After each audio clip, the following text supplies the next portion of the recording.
ഭാവിയിലൊരു സിംബോളിക്കാവോ ഇത്? അത്തരം ചർച്ചകളൊക്കെ വ്യാപകമാകുന്നുണ്ട്. അതൊക്കെ നല്ലൊരു ഓണാഘോഷമല്ലേ, ഞങ്ങൾ ഒരുമിച്ചൊരു വടം വലിച്ചതല്ലേ, അപ്പോൾ തന്നെ ഞങ്ങൾ രണ്ടു വഴി കേൾക്കണം.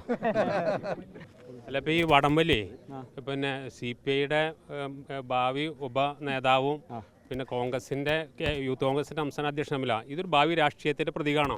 ഞങ്ങൾ തമ്മിലല്ല വലിച്ചത്, ഞങ്ങളൊരു ടീമായിട്ടാണ് വലിച്ചത്. അല്ല, ഭാവിയിൽ പിന്നെ അതൊരു രാഷ്ട്രീയ വടംവലി ആയിരുന്നില്ല. ഇത് ഓണത്തിൻ്റെ ഭാഗമായി ഇവിടെ സംഘടിപ്പിക്കപ്പെടുന്ന ഓണാഘോഷ പരിപാടി. ഇവിടെ തന്നെ എല്ലാവരും കൂടി അപ്പുറത്ത് പഞ്ചായത്ത് ജനപ്രതിനിധികളൊക്കെ അപ്പുറത്ത് ടീം, ഞങ്ങൾ കുറച്ച് പേര് രാഷ്ട്രീയ നേതാക്കന്മാർ ഇപ്പുറത്ത് എല്ലാവരും കൂടി ഒരു ടീം. അപ്പോൾ അതിലെല്ലാവരും ഉണ്ടായിരുന്നു. അതൊക്കെ നല്ലൊരു ഓണാഘോഷമല്ലേ, ഞങ്ങൾ ഒരുമിച്ചൊരു വടം വലിച്ചതല്ലേ, അപ്പോൾ തന്നെ ഞങ്ങൾ രണ്ടു വഴി കേൾക്കണം. താങ്കൾ പറഞ്ഞതിന് മറുപടികൾ നൽകിയിട്ടുണ്ട്. ഞാനതിനങ്ങനെ അവരെ ആക്ഷേപിക്കാൻ വേണ്ടി പറഞ്ഞതൊന്നുമല്ല, അങ്ങനെ പറഞ്ഞെന്ന് മാത്രമേ ഉള്ളൂ. പിന്നെ അവർ പറഞ്ഞ മറുപടിയിൽ പറയുന്ന കാര്യം തെരഞ്ഞെടുപ്പിൽ കുറേ ചർച്ച ചെയ്തതല്ലേ. ഇപ്പോൾ വയനാട്ടിൽ കൽപ്പറ്റയിൽ അത് കുറേ ചർച്ച ചെയ്തു. 6000 വോട്ടിൽ നിന്ന് ഏതാണ്ട് 10,48,000 വോട്ടിലേക്ക് ടി സിദ്ദീഖ് MLA വിജയിച്ചു. എൻ്റെ അസംബ്ലിയിൽ ഒരുപാട് ചർച്ച ചെയ്തു. അവിടെ ചർച്ച ചേർത്ത് മാത്രമല്ല, അവിടെ പ്രത്യേകമായി അതിന് വേണ്ടിയിട്ടുള്ള പ്രചരണങ്ങളൊക്കെ നടത്തി.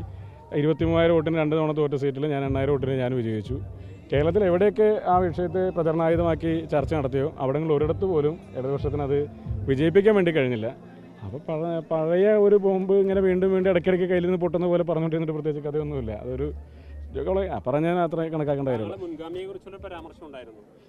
അല്ല, അങ്ങനെ പരാമർശങ്ങളിൽ പിന്നെ എല്ലാ പരാമർശങ്ങൾക്കും ഞാൻ മറുപടി പറയേണ്ട കാര്യമൊന്നുമില്ല.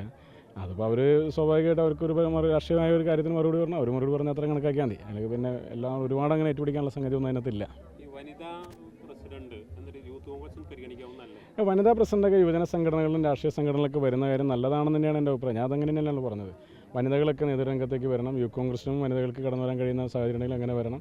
യൂത്ത് കോൺഗ്രസിലും പുനഃസംഘടന തെരഞ്ഞെടുപ്പായിരുന്നു, കഴിഞ്ഞ തവണ നടത്താൻ പുനഃസംഘടന തെരഞ്ഞെടുപ്പായിരുന്നു. സംസ്ഥാന കമ്മിറ്റിയിൽ വൈസ് പ്രസിഡന്റുമാരായിട്ട് ഹരിത ബാബുവും ഷിബിനെയൊക്കെ സംസ്ഥാന കമ്മിറ്റിയിലുണ്ടായിരുന്നു.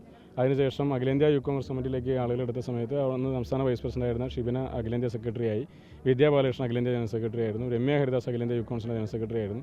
ഇന്ന് വിദ്യയും രമ്യയൊക്കെ നിയമസഭയിലും കൂടി ഭാഗമാണ്. അപ്പോൾ വനിതകളുടെ സാന്നിധ്യമൊക്കെ എല്ലാ യുവജന സംഘടനകളും ഇവിടെയും യൂത്ത് കോൺഗ്രസിനകത്തുണ്ട്. യൂത്ത് കോൺഗ്രസിലെ ഉൾപ്പെടെയുള്ള എല്ലാ സംഘടനകൾക്കും വനിതകളുടെ സാന്നിധ്യം വരുമെങ്കിൽ അത് ഏറ്റവും നല്ല പോസിറ്റീവായിട്ടുള്ള കാര്യമാണ്. അവരും നയിക്കാൻ പ്രാപ്തരാണ്, സംസ്ഥാന രാഷ്ട്രീയ പാർട്ടികളൊക്കെ നയിക്കാൻ പ്രാപ്തരാണ്. അങ്ങനെയുള്ള ആളുകളൊക്കെ കടന്നു വരട്ടെ എന്ന് ഞാൻ പോസിറ്റീവ് തന്നെ ഞാനപ്പോൾ തന്നെ പറഞ്ഞല്ലോ, യൂത്ത് കോൺഗ്രസിൻ്റെ നാളുകളിൽ വരേണ്ടതാണെന്നാണ് ഞങ്ങളുടെ അഭിപ്രായം. തെരഞ്ഞെടുപ്പ് ആയതുകൊണ്ട് തെരഞ്ഞെടുപ്പിലൂടെ കടന്നു വരണം എന്നുള്ളതാണ് സാങ്കേതികമായ പ്രശ്നം. നോമിനേഷൻ അല്ല അവിടെ.